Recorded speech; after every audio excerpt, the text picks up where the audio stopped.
He claims to be a man of God, but the tattoos on his knuckles tell a much darker story. Love on one hand, hate on the other. This man isn't looking for souls to save, he's looking for $10,000 hidden inside a little girl's doll. In this 1955 masterpiece, a mother's mistake turns into a child's living nightmare. Can two innocent siblings survive a high-stakes chase down a moonlit river, or will the false prophet catch them first? Stick around because the ending of this Southern Gothic thriller is something you'll never forget. Before we dive into this dark hunt, make sure to hit that subscribe button and turn on notifications so you never miss our deep dives into cinema's most mysterious hidden gems. The story begins not on Earth, but in the shimmering, star-filled heavens, where the face of an elderly woman named Rachel Cooper appears like a guardian spirit. She speaks to a group of invisible children, warning them to beware of false prophets who come in sheep's clothing, but are inwardly ravening wolves. This sets the stage for a dark Southern Gothic fairy tale, where the line between holiness and horror is blurred. We shift from the celestial sky to the dusty roads of the American South during the Great Depression. A man named Harry Powell is driving a stolen car, dressed in the black garb of a preacher. He is not praying to a God of mercy, but rather talking to a God of his own twisted making. He justifies his lifestyle of wandering from town to town, marrying lonely widows for their money, and then cleansing them with his switchblade. As he speaks, we see his hands. On the knuckles of his right hand is tattooed the word love, and on the left, the word hate. He is a man who believes he is doing divine work by eradicating what he perceives as the sin of womanhood. In another part of the county, desperation has driven a father named Ben Harper to commit a daring bank robbery. He kills 2 men in the process and escapes with $10,000. He arrives home just ahead of the law, breathless and covered in sweat. His young son, John, and his daughter, Pearl, watch in confusion as their father frantically looks for a place to hide the loot.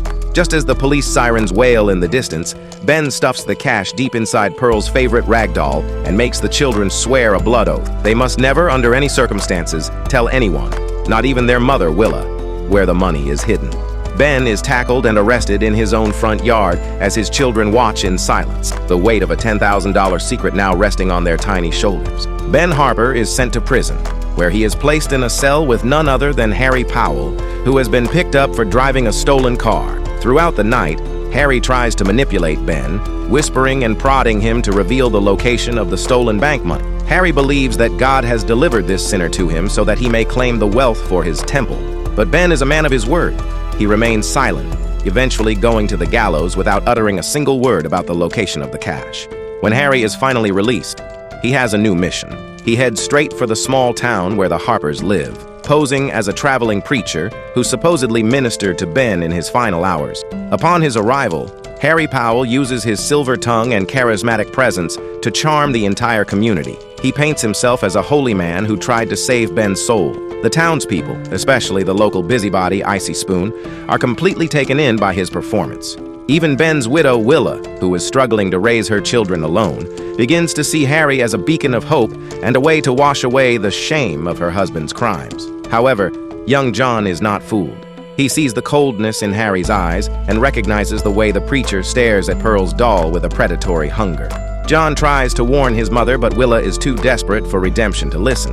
She eventually agrees to marry Harry, believing he will lead her family to salvation. On their wedding night, the true nature of Harry Powell is revealed in a scene of chilling psychological horror.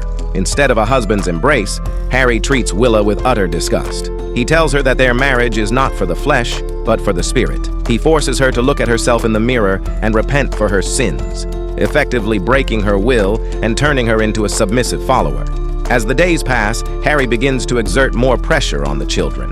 He cornered Pearl when John wasn't looking, trying to charm the location of the money out of her. Pearl, being younger and more vulnerable, almost breaks her promise, but John's protective presence keeps the secret safe for a little longer. The tension reaches a breaking point when Willa accidentally overhears Harry threatening the children in the cellar. In that moment, the scales fall from her eyes. She realizes that Harry never loved her.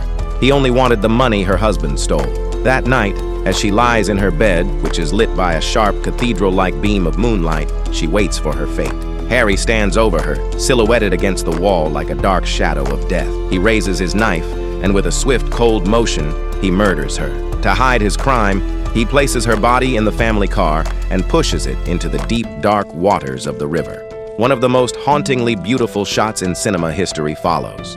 Willa's body is shown at the bottom of the river, still seated in the car, her long hair waving like seaweed in the current as fish swim past her lifeless face. It is an image of silent, watery grace that contrasts sharply with the violence that put her there. The next morning, Harry tells the town that Willa deserted the family, claiming she ran off in the middle of the night to seek a life of sin. The townspeople, blinded by Harry's religious facade, believe him without question. Now, nothing stands between Harry and the children. He traps John and Pearl in the cellar, demanding the money. He pulls out his switchblade, the click of the blade echoing in the damp, dark room. He threatens to cut them if they don't speak. In a desperate surge of bravery, John manages to knock over a shelf of heavy fruit jars, spilling them onto Harry and creating a momentary distraction. The children scramble up the stairs and bolt out of the house, clutching the doll that contains the fortune. A frantic chase ensues through the dark woods and down to the riverbank. John and Pearl manage to reach their father's old skiff just as Harry emerges from the brush, screaming like a wounded animal. He lunges for the boat, but his fingers just miss the wood as the current pulls the children away into the safety of the dark water. Harry stands on the bank, a terrifying figure in the moonlight, howling in rage as his prize slips through his fingers. What follows is a lyrical, dreamlike journey down the river. As the children drift downstream, the film adopts the perspective of nature. We see massive bullfrogs, spiders, and owls watching the children pass by. It is as if the natural world is protecting these two innocent souls from the monster behind them. Pearl sings a small, haunting song to her doll as they float under the stars, unaware of where they are going, but knowing they are finally free from the preacher's house. However, Harry Powell is a persistent hunter. He steals a horse and follows the river's path. Even in the dead of night, the children can hear his voice echoing across the water, singing the hymn, "Leaning on the Everlasting Arms." It is a terrifying sound, a song of peace used as a psychological weapon.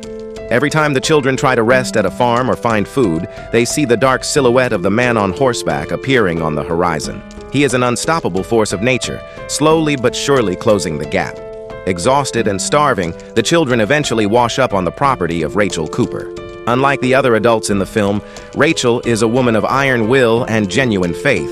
She runs a home for abandoned and orphaned children, protecting them with a fierce, motherly love. When she finds John and Pearl, she doesn't ask about their past or their money. She simply sees two children in need and brings them into her home. She bathes them, feeds them, and gives them the first sense of security they have felt since their father's arrest. It isn't long before Harry Powell arrives at Rachel's gate. He puts on his preacher persona once more, claiming to be the distraught father of the children. But Rachel Cooper is not like the others. She looks at Harry and sees right through his disguise. She sees the love and hate on his knuckles and recognizes the rot in his soul. When Harry tries to charm his way onto her porch, Rachel disappears into the house and returns with a 12-gauge shotgun. She tells him to leave her property, or she will blow his head off. This leads to a legendary standoff. Throughout the night, Harry sits in the shadows of the garden, singing his hymn to intimidate them. Inside, Rachel sits in a rocking chair with her shotgun across her lap, joining him in the song, her voice strong and steady. It is a battle of wills between a true protector and a false prophet. In the middle of the night, Harry attempts to sneak into the house. Rachel hears the floorboards creak and doesn't hesitate. She fires a shot, wounding Harry in the shoulder. He flees into the woods, screaming and sobbing, no longer the composed preacher, but a cowardly animal. Rachel calls the authorities, and the police arrive to take Harry into custody. As the officers lead him away in handcuffs, John experiences a mental break. Seeing the police arrest another father figure triggers the trauma of his own father's arrest. He grabs the doll, runs to the bleeding Harry, and begins hitting him with it, crying out that he doesn't want the money anymore. The doll rips open, and the $10,000, the cause of so much death and misery, spills out into the dirt, ignored and worthless. The film concludes during the Christmas season. Harry Powell is behind bars, facing the death penalty as a vengeful mob of townspeople, the same people he once charmed, now calls for his blood.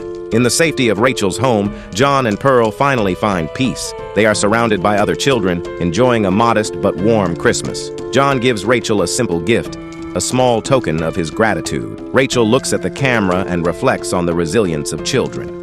She notes that while the world is full of wolves like Harry Powell, children are strong, they endure, and they move forward.